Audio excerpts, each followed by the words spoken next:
भाषा की सबसे छोटी इकाई है।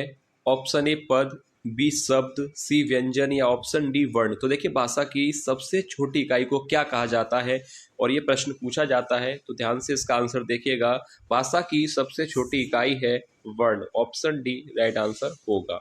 अगला प्रश्न है, सम्मुख का विलोम शब्द क्या है? ऑप्शन ए उन्मुख, बी विमुख, सी अधिमुख या ऑप्शन डी प्रमुख। तो राइट आंसर क्या होगा? सम्मुख का विलोम क्या होना चाहिए? तो देखिए राइट आंसर याद रखिएगा, ऑप्शन बी राइट हो जाएगा। सम्मुख का विलोम होता है विमुख। क्लियर है आपको? अगला प्रश्न है, मृगनयनी में कौन सा समास है? ऑप्शन ए तत्पुरुष समास, बी कर्मधारय समास, सी बहुव्रीहि समास या ऑप्शन डी द्विगु समास। तो राइट आंसर क्या होगा? मृगनयनी में कौन सा समास होगा? और ये प्रश्न परीक्षा में पूछा जाता है, समास से ये प्रश्न आता है कि मृगनयनी में समास बताइए। तो देखिए द्विगु समास यहाँ पर ऑप्शन डी नहीं होगा, क्योंकि प्रथम पद संख्यावाची होना चाहिए, तो ऑप्शन डी तो गलत है। बहुव्रीहि समास क्या कहता है कि जहां पर दोनों पद की प्रधानता ना हो बल्कि किसी तीसरे पद की प्रधानता हो, वहां पर बहुव्रीहि समास होता है। और यहाँ पर ऑप्शन बी राइट आंसर हो जाएगा, कर्मधारय समास। कर्मधारय समास यहाँ पर राइट आंसर होगा, क्योंकि मृगनयनी यानी मृग के समान नयन है जिसके, तो राइट आंसर हो जाएगा ऑप्शन बी कर्मधारय समास। याद रखिएगा। अगला प्रश्न है, स्वर संधि के कितने भेद होते हैं? ऑप्शन ए 2, 4, 5 या 3। तो राइट आंसर क्या होगा? स्वर संधि के भेद कितने होते हैं? तो राइट आंसर याद रखिएगा, आपसे पूछा गया है स्वर संधि के, तो स्वर संधि के कितने भेद होते हैं? 5। याद रखिएगा। अगर आपसे पूछा जाता कि संधि के कितने भेद होते हैं, तब आंसर होता 3। कौन कौन से होते हैं? स्वर, व्यंजन और विसर्ग। पर यहाँ पर आपसे पूछा गया कि स्वर संधि के भेद बताइए, तो राइट आंसर होगा 5। कितने भेद होते हैं? 5। याद रखिएगा। अगला प्रश्न है, बारिद का पर्यायवाची शब्द क्या है? ऑप्शन ए कमल, बी चंद्रमा, सी नदी या ऑप्शन डी बादल। तो राइट आंसर क्या होगा? बारिद का पर्यायवाची शब्द क्या होगा? तो देखिए ऑप्शन यहाँ पर सही हो जाएगा, ऑप्शन डी बादल। बारिद किसका पर्यायवाची शब्द है? बादल का। याद रखिएगा। अगला प्रश्न है, रामू की किताब मेज पर रखी है, इस वाक्य में कौन सा कारक है? ऑप्शन ए संप्रदान कारक, बी अपादान कारक, सी करण कारक या ऑप्शन डी अधिकरण कारक। तो राइट आंसर क्या होगा? रामू की किताब मेज पर रखी है। तो यहाँ पर विभक्ति पर ध्यान दीजिएगा, विभक्ति है पर, और पर विभक्ति किसकी होती है? ऑप्शन डी राइट आंसर हो जाएगा, अधिकरण कारक की। याद रखिएगा। अगला प्रश्न है, हिंदी वर्णमाला में स व्यंजन वर्ण है, आपको बताना है कि स वर्ण क्या है?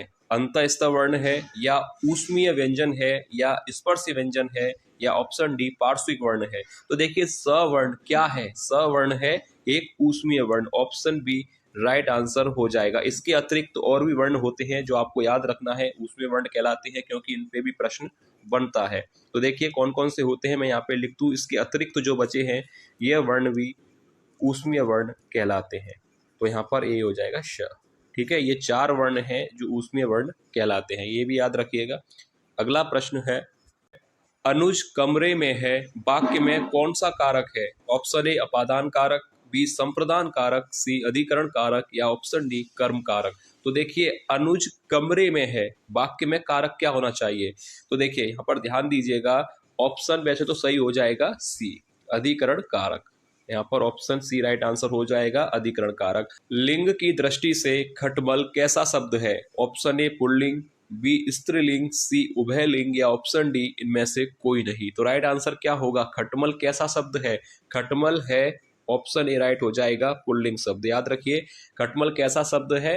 पुल्लिंग शब्द है। अगला प्रश्न है, सिर तोड़ में कौन सा समास है? ऑप्शन ए द्वंद्व समास, बी द्विगु समास, सी बहुव्रीहि समास या ऑप्शन डी तत्पुरुष समास। तो राइट आंसर क्या होगा? सिर तोड़ में कौन सा समास होगा? तो राइट आंसर यहाँ पर हो जाएगा ऑप्शन डी तत्पुरुष समास। तत्पुरुष समास राइट आंसर हो जाएगा, क्योंकि सिर तोड़ का मतलब है सिर को तोड़। तो यहाँ पर ऑप्शन डी होगा राइट आंसर, तत्पुरुष समास। अगला प्रश्न है, इन लड़कों में रवि सबसे तेज है, वाक्य में कौन सा कारक है? ऑप्शन ए करण कारक, बी संप्रदान कारक, सी अपादान कारक या ऑप्शन डी अधिकरण कारक। तो राइट आंसर क्या होगा? ध्यान से पहले वाक्य को पढ़िएगा, अगर ये प्रश्न आप सही करते हैं तो आपको कारक की समझ काफी अच्छी है। देखिए इन लड़कों में रवि सबसे तेज है, तो इसमें वाक्य में कारक कौन सा होना चाहिए? तो देखिए पहले यहाँ पर ऑप्शन बी संप्रदान कारक, ठीक है, और अधिकरण कारक, ये तो होगा नहीं। अब यहाँ पर है कि इन लड़कों में रवि सबसे तेज है, तो वाक्य में कारक हो जाएगा ऑप्शन सी अपादान कारक। अपादान कारक ही क्यों होगा, तो वो आपको पता है कि अपादान कारक कहाँ पर होता है, जहाँ पर अलगाव की स्थिति हो, जहाँ पर तुलना हो और भय हो। तो यहाँ पर तुलना की स्थिति है कि इन लड़कों में रवि सबसे तेज है, तो यहाँ पर तुलना की जा रही है और जहाँ पर तुलना होती है वहाँ पर अपादान कारक होता है, तो ऑप्शन सी राइट आंसर होगा। अगला प्रश्न है, निम्न में से अल्प प्राण शब्द कौन से हैं, ऑप्शंस दिए गए हैं, तो राइट आंसर क्या होगा। अल्प प्राण वर्ण आपसे पूछा गया है, तो आपको पता होना चाहिए, काफी बार ये मैं समझा चुका हूं कि प्रत्येक वर्ग का पहला, तीसरा और पांचवा वर्ण अल्प प्राण वर्ण कहलाता है, तो वही बस आपको याद रखना है। तो यहाँ पर देखिए कि पहला, तीसरा और पांचवा वर्ण कौन सा है, तो राइट आंसर हो जाएगा ऑप्शन डी। ऑप्शन डी ही राइट आंसर क्यों होगा, क्योंकि प वर्ग का प पहला है और ब तीसरा है। तो यही हमारी परिभाषा है कि अल्प प्राण वर्ण क्या होते हैं, प्रत्येक वर्ग का पहला, तीसरा और पांचवा वर्ण अल्प प्राण वर्ण कहलाता है। अगला प्रश्न है, लड़की, छात्र और मास्टर किस संज्ञा का उदाहरण है, ऑप्शन ए व्यक्तिवाचक संज्ञा, बी भाववाचक संज्ञा, सी जातिवाचक संज्ञा या ऑप्शन डी द्रव्यवाचक संज्ञा।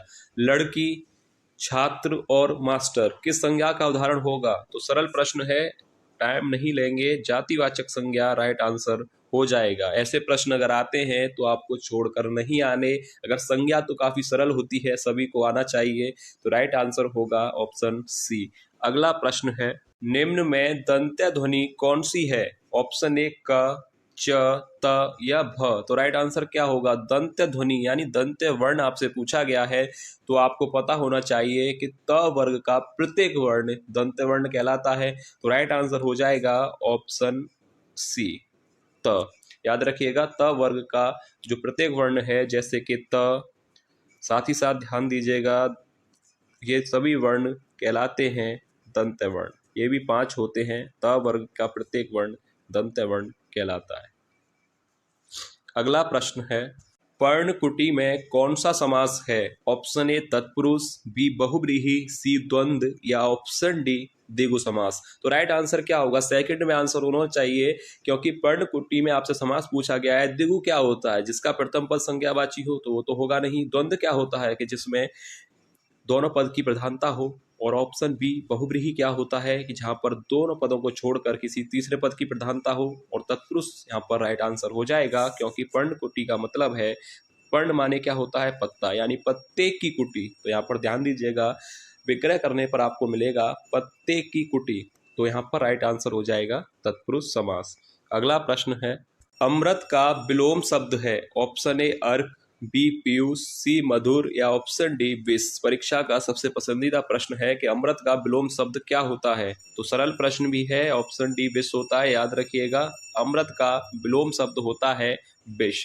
अगला प्रश्न है, जिस स्त्री का पति जीवित है, वाक्यांश के लिए एक शब्द क्या होगा, ऑप्शन ए पतिव्रता, बी सधवा, सी विवाहिता या ऑप्शन डी अनुरक्ता। क्या कहा जाएगा, जिस स्त्री का पति जीवित है उसके लिए वाक्यांश के लिए एक शब्द क्या होगा, यह भी प्रश्न पूछा जाता है, इंपोर्टेंट प्रश्न है, तो राइट आंसर क्या होगा। तो देखिए, जिस स्त्री का पति जीवित है, वाक्यांश के लिए एक शब्द होता है सधवा कहा जाता है, ऑप्शन बी राइट आंसर हो जाएगा। अगला प्रश्न है, मुद्री का तत्सम शब्द है, ऑप्शन ए मुद्री, बी मुंदरी, सी मुद्रिका या ऑप्शन डी मुंद्रिका। तो राइट आंसर क्या होना चाहिए, मुद्री का तत्सम शब्द क्या है। हर टॉपिक से एक एक प्रश्न लिया जाता है ताकि आपकी तैयारी अच्छी तरह से हो सके। तो मुद्री का तत्सम शब्द हो जाएगा ऑप्शन सी मुद्रिका, ऑप्शन सी राइट आंसर होगा। अगला प्रश्न है, अरण्य का पर्यायवाची शब्द नहीं है, ऑप्शन ए कांतार, बी आभारी, सी कुलीन या ऑप्शन डी सस्य। तो राइट आंसर क्या होगा, पहले तो आप प्रश्न सही कर लीजिएगा। प्रश्न है कि अरण्य का पर्यायवाची शब्द है, यहाँ पर होना चाहिए शब्द, आपको बताना है कि पर्याय शब्द कौन सा होगा। तो देखिए, अरण्य का अर्थ क्या होता है, अरण्य यानी जंगल, और जंगल का पर्याय क्या होगा, कांतार, ऑप्शन ए राइट आंसर होगा। याद रखिएगा, अरण्य, कांतार, जंगल ये सभी पर्याय शब्द हैं, पूछे जाए तो ध्यान रखिए। अगला प्रश्न है, जनार्दन किसका पर्यायवाची शब्द है, ऑप्शन ए भगवान राम, बी भगवान विष्णु, सी भगवान श्री कृष्ण या ऑप्शन डी ब्रह्मा जी। तो राइट आंसर क्या होगा, जनार्दन किसका पर्यायवाची शब्द होगा, तो याद रखिएगा किसका होता है, यह होता है ऑप्शन बी भगवान विष्णु का, याद रखिएगा। अगला प्रश्न है, शुद्ध वर्तनी वाले शब्द का चयन कीजिए। ऑप्शंस दिए गए हैं, तो आपको बताना है कि किस शब्द की वर्तनी शुद्ध है। सुषमा लिखा गया है, तो आपको बताना है कि सही तरह से कौन सा शब्द लिखा है। तो ऑप्शन देखिए, राइट आंसर हो जाएगा ऑप्शन पहला ही सही हो जाएगा, सुषमा। यहाँ पर सही लिखा गया है, वर्तनी आपसे पूछी गई थी, तो ऑप्शन ए राइट आंसर होगा। ठीक है, अगला प्रश्न है, निम्नलिखित शब्दों में कौन सा विशेषण है। ऑप्शन ए क्रोधी, बी कंटक, सी चुनौती या ऑप्शन डी राही। यहाँ पर राही है, तो देखिए विशेषण आपसे पूछा गया है, तो राइट आंसर क्या होगा। विशेषण क्या होता है, जो शब्द संज्ञा व सर्वनाम की विशेषता बताता है विशेषण कहलाता है। तो राइट आंसर हो जाएगा ऑप्शन ए क्रोधी, यहाँ पर राइट आंसर हो जाएगा। अगला प्रश्न है, रमेश जयपुर से दिल्ली गया वाक्य में कारक है। ऑप्शन ए संप्रदान कारक, बी अपादान कारक, सी अधिकरण कारक या ऑप्शन डी कर्म कारक। तो राइट आंसर क्या होगा, रमेश जयपुर से दिल्ली गया। तो यहाँ पर विभक्ति देखिए, पहले सबसे पहले देखिए विभक्ति, विभक्ति है से। अब से विभक्ति किसकी होती है, राइट आंसर यहाँ पर हो जाएगा ऑप्शन बी अपादान कारक की। बस सरल प्रश्न है, विभक्ति देखिए और आंसर हो जाएगा। अपादान कारक ही क्यों होगा, क्योंकि जहाँ पर आवागमन की स्थिति होती है वहां पर भी अपादान कारक होता है। जैसे रमेश जयपुर से दिल्ली गया, ठीक है, तो यहाँ पर याद रखिए ऑप्शन बी अपादान कारक होगा। अगला प्रश्न है, शुद्ध वर्तनी वाला शब्द है।